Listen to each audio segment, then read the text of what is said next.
I media trained you. No, you didn't. That's controversial. It's controversial. Really good. Okay, It's been a good one. Bye. Bye, guys. Mwah, mwah, mwah, mwah, mwah. Oh my! Delete everything. Delete everything. Everything goes. Was David acting alone, or has the answer been hiding in plain sight the entire time? From the outside, his life looked glossy: a pricey address, a tour calendar, endless clips online. But beneath the highlight reel, nagging questions refused to die. A $20,000 a month house wired with security, a Tesla that never blended into the neighborhood, and a timeline that feels like it was stitched together by someone who believed the internet would forget.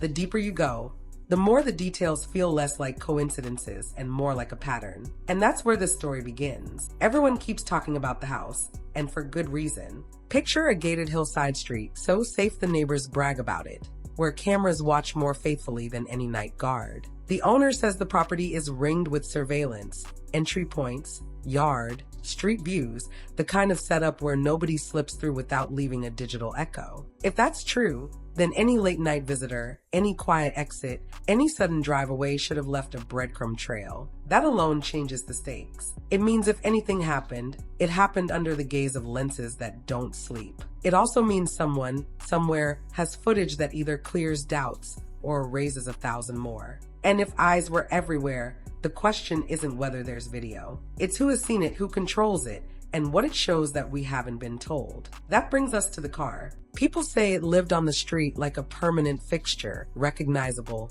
predictable, the opposite of inconspicuous. Not the kind of ride you'd use if you hope nobody was paying attention. If someone moved that Tesla, if someone opened its compartments, if someone returned it like nothing happened, a dozen angles might have caught the approach, the unlock, the departure, the comeback. Even if the best cameras only keep a rolling archive, there are often backups, neighborhood systems, doorbells, nearby storefronts, and sometimes a provider with longer retention than anyone realizes. That's the quiet problem lurking under every theory. In neighborhoods like this, you don't just move, you leave a signature. So either the signature exists and is being quietly reviewed, or there's a gap someone expected, a blind spot someone counted on. Which one we're dealing with, we're about to find out. People online keep pointing to the manager, and not because of gossip. It's the logistics. He lived in the house. He used the car. He was around for the day-to-day, the ordinary moments that turn out to be the important ones. If there were codes, he likely had them. If there were patterns, he knew them. Silence might be loyalty, fear, good legal advice, or something colder. That's why the internet keeps circling back, not to assign blame, but because proximity matters. When you share a roof and share a ride, you share knowledge by accident. You hear things you weren't meant to hear. You notice absences you weren't supposed to notice. You see the kind of details that don't end up in public timelines, but decide whether a timeline is real. Maybe you saw nothing. Maybe you saw everything. Either way, the role in the shadows keeps growing larger the more the public picture refuses to add up. The timeline is the part that grips people because it feels like a story told out of order. Classmates say the secret wasn't a secret. Everyone knew where she spent her time. Everyone knew who she was around. If that's even half right, then the first layer of mystery isn't whether she was ever there. It's how long she stayed, how often she left, and whether those comings and goings match what's been said since. Security systems often loop. 90 days, sometimes longer, and anyone who's lived with cameras knows the calendar by instinct. If someone were carefully thinking ahead, they might assume time would cover tracks the way snow covers footprints. Wait out the cycle, let the archive roll, reduce the risk with every passing week. But that plan has a flaw. Private systems aren't the only systems. Streets have their own memory. Neighbors save clips. Cloud dashboards don't always purge when you think they do. If you banked on time to erase, you might have misjudged the clock. Meanwhile, the public image never slowed down. Clips of gaming at odd hours. Tour dates still lighting up. Posts, streams, comments, a presence that suggested normalcy even while boxes were reportedly packed and leases discussed. It had the eerie vibe of someone living two lives, one perfectly curated, one rapidly collapsing. And that contrast is what unsettled people most. There were no long public statements, no shocked reactions that felt raw or unguarded, just momentum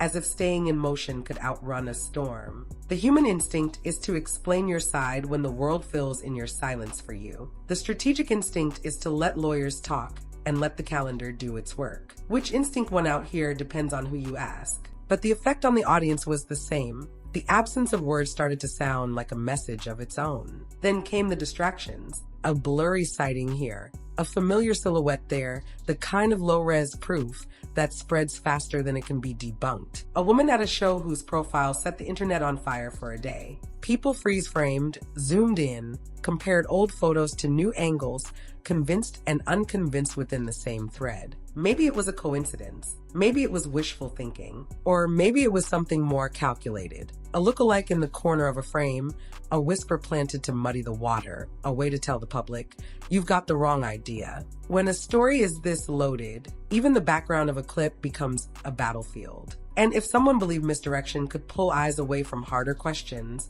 sprinkling doubt would be an easy first move. It doesn't have to be true to work. It only has to be loud. People keep asking why. Motive isn't proof, but it's the map people use when evidence is locked away. Rumors swirled, whispers about personal complications, career timing, big deals that suffer when headlines turn toxic. In a world powered by brand partnerships and spotless reputations, even the suggestion of something irreversible can set off alarms. If someone felt cornered between private chaos and public success, it's not hard to imagine desperate decisions. Again, these are allegations and online theories, not courtroom facts. But the pieces that scare people aren't the sensational ones. They're the mundane ones. A tour to promote, a collab to protect, an image to maintain, the fear that the internet never forgets. In that pressure cooker, denial becomes a plan. And plans have a way of demanding accomplices, or at least witnesses who agree not to look too closely. This is where the unanswered questions stop being rhetorical. If the property is truly blanketed by cameras,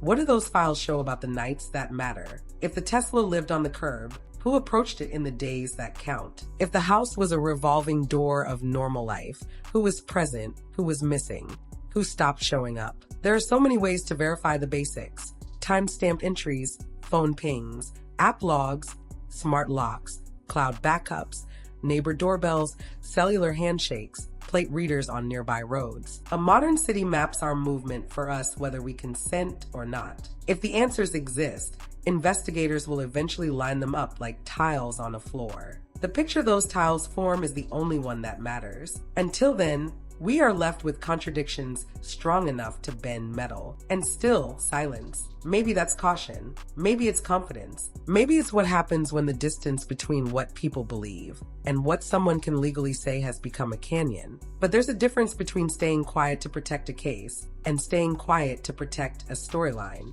If you truly knew a person at the center of a crisis, most people reach for empathy first. They say something simple and human.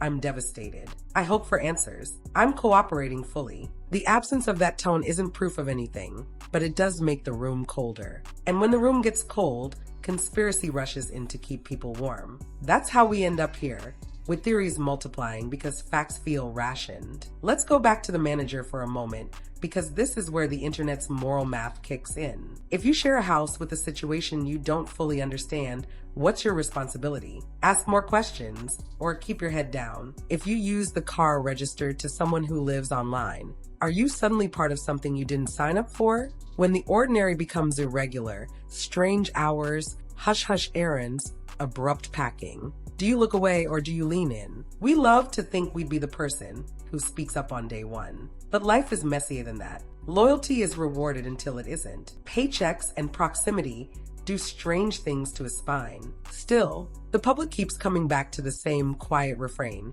You can't live that close to the heartbeat of a story without feeling the pulse. There's another thread nobody can shut down: the calendar. People argue about when events happened, about whether anything could have been on ice, about whether security cycles were being counted like a clock. If someone waited for footage to overwrite, that's a chilling level of patience and an admission of how deeply they understood the environment around them. But patience can fail you if you misjudge one variable. Maybe a neighbor upgraded their plan. Maybe a cloud service extended archival duration by default. Maybe a doorbell captured just enough of a reflection to map a face. That's the risk of betting against time. It only takes one survivor clip to unwind a year of waiting. Even the neighborhood dogs got pulled into the conversation, a detail so odd it stayed with people. Neighbors said their pets fixated on the car, unsettled by something that didn't belong. It's the kind of anecdote you'd ignore if the rest of the story felt stable. But when everything else is wobbling, small details feel like sirens. From there, everything escalated. Towing, storage, a smell that wouldn't stay quiet, and finally a call that turned whispers into headlines. The speed of that sequence questions any plan that relied on keeping things tucked away forever. You can stash something in a trunk. You can't negotiate with biology. And once the process starts, the clock doesn't care about PR. Throughout all of this, the music kept playing. That's what haunted people. New songs, old lyrics re-listened with new ears, lines poured over for meaning that might never have been there. Fans attach clues to artists like constellations, and once a theory lands, every star lines up. Maybe those tracks were nothing more than art. Maybe they read as confessions because we arrived with a story already in mind. Either way, it's impossible to unhear when your brain has decided the lines rhyme with a headline. That's another thing about modern fame. Your catalog becomes a scrapbook for other people's narratives the moment real life intrudes. So here we are with a story shaped by cameras and gaps, timelines and edits, receipts and silence. It's a collision between the certainty of digital records and the uncertainty of human behavior. Between the demand for immediate answers and the slow, methodical grind of real investigations. Between a public that thinks it has solved the puzzle and a process that refuses to flip its cards too soon. People want someone marched in front of microphones. They want statements that feel like closure. But closure isn't a feeling. It's a conclusion built on evidence. And evidence has the final word, even if it takes longer than anyone finds comfortable. Maybe that's why the talk of accomplices won't die down. If this wasn't a solo act, then someone is carrying a secret heavy enough to warp their entire life around it. Secrets like that don't stay quiet forever. They leak in text messages, in late-night calls, in sudden moves and unconvincing explanations. They show up in the way people avoid eye contact at the worst possible moment. They appear as a car parked just a little too far from the curb for just a little too long. Tiny tells that seem benign until you put them next to everything else. And once you've seen the pattern, you can't unsee it. But here's the hardest truth. 1,000 convincing theories aren't a single piece of proof. Allegations, rumors, and Reddit sleuthing can highlight where to look, but they can't swap places with the hard data, the clips, the logs, the verified timelines that put the right people in the right places at the right times. If those pieces line up behind closed doors, then it's only a matter of when the door opens. If they don't, the story we've all told each other will collapse in a single afternoon. That's why patience, as brutal as it feels, is the only thing that gets us to something that lasts longer than a trend. So ask yourself the question again. Was David acting alone? Or has the truth been hiding behind the most obvious things in the world, like a camera lens, a driveway, and a car everyone recognized? If the house really was a fortress of memory, then the story is there, waiting to be pulled from a server and played in order. If the neighborhood really did notice more than it knew how to say, then witnesses exist. They just don't realize they're witnesses yet. And if the silence is strategy, then it won't hold forever. Strategies crack the moment real information spills into daylight. But that isn't the whole story, because there's one more piece people keep overlooking. When something like this happens, everyone focuses on the biggest names, the flashiest details, the most cinematic possibilities. Meanwhile, answers hide in habits. Who ordered what? Who drove where? Who took out the trash at 2 a.m.? Who received a delivery they can't account for? Habit is where truth lives. That's the part cameras love most, the unremarkable repetition of real life. When investigators line up those repetitions and the gaps become visible, people stop arguing about motive and start accepting math. And what happens next might surprise everyone. If there were other hands, they'll show up in the routine, not the spectacle. If it was one person, the same is true. We won't need a confession written in a chorus or a viral thread convincing itself in circles. We'll need a timeline that stops wobbling when you press on it. We'll need signals that line up. We'll need a car that tells the truth better than anyone involved ever will. And once those things converge, the story stops being a debate. It becomes a record. Until then, remember what this really is: a case with real people at the center, a community carrying grief, and a maze made of both facts and feelings. The internet can rush the plot, but it can't finish it for the people whose job it is to finish it right. So if you're watching this because the contradictions won't let you sleep, you're not alone. Just know that the answer isn't living in a comment thread. It's somewhere between a street light and a server rack, waiting to be pulled and played from the first frame to the last. And that's where we'll leave it for now. If David wasn't acting alone, then someone else is out there rehearsing a story that won't survive contact with the actual timeline. If he was, the timeline will still speak. Either way, the quietest witnesses, a doorbell, a dash cam, a cloud login, are about to have the loudest voices. When they do, the theories will fall away, and what remains won't need to be called shocking, exposed, or revealed. It will simply be undeniable.